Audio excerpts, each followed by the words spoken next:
In this video on computer networks, we will be covering about DNS, that is domain name systems. So I am Anushka Upadhyay and I will be telling you about the hierarchical architecture that is used in DNS, the types of DNS, the types of DNS servers and what are DNS servers, recursive and iterative.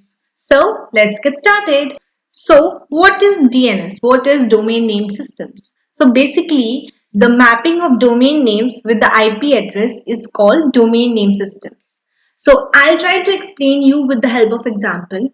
Suppose you are an Indian and you speak Hindi and you met a guy from China who speaks Chinese. So you two are not able to communicate with each other because you are not able to understand each other's language. So in that case, you need a translator in between so that you can understand what each one is saying. Similarly, the computer speaks the language of IP addresses and human understands the language of human languages. So you too needs a translator to understand the language of computers. In that case comes the DNS systems. DNS acts as a translator between humans and computers so that both of them can understand each other. So, suppose you are going to access lms.bennett.edu.in and the IP address of this site is, so what happens exactly? Supposingly on your web browser you type in lms.bennett.edu.in. So your request will be sent to the server.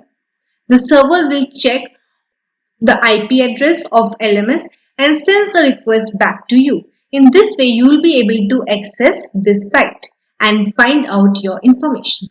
So, as you can see in the same pattern, this is the client or the host, and the client sends the request in the form of domain name. Because why do we use domain names? Domain names includes alphabets and our mind is more sharp to retain alphabets rather than numbers. It's very difficult to retain numbers. That is why we use alphabets.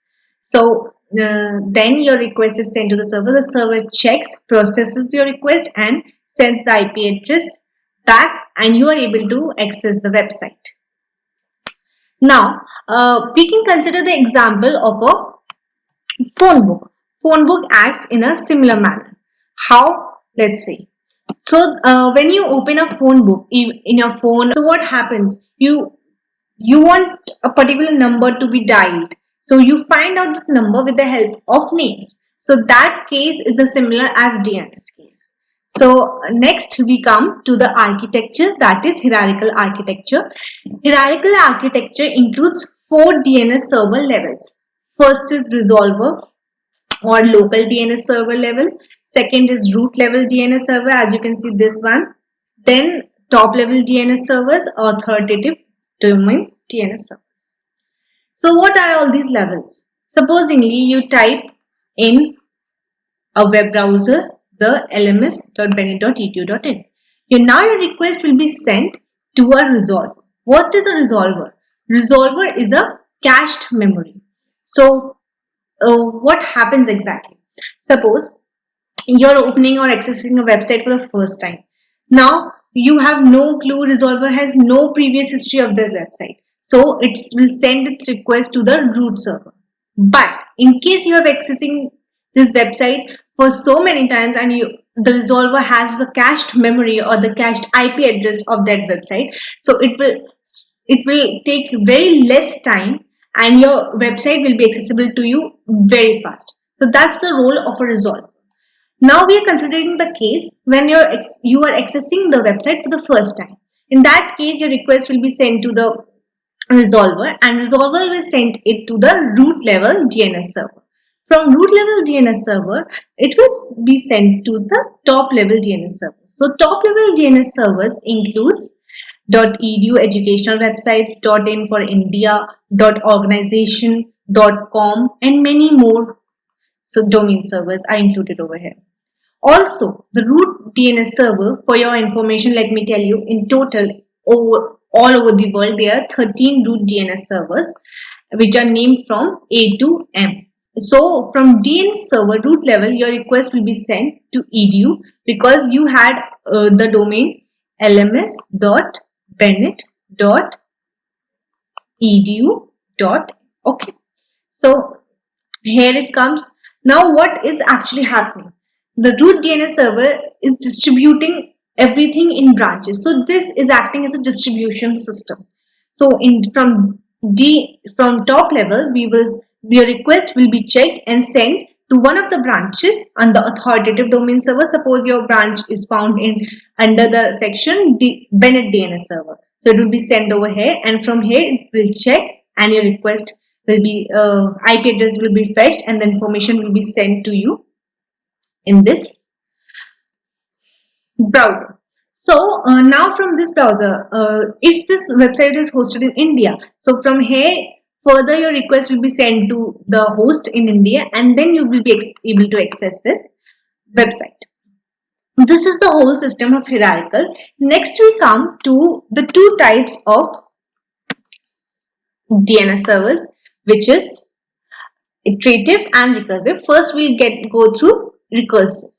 So in recursive, the client or the host sends a request, opens a website and sends the request is sent via step 1 to the local DNS server, also known as resolver. From resolver, your request will be sent further to the root DNS server via step 2. The root DNS server will find the information and checks which top level DNS server has that IP address of the requested website. So thus step 3 will take place, and the top DNS server will find further authoritative DNS server, which authoritative DNS server has the request.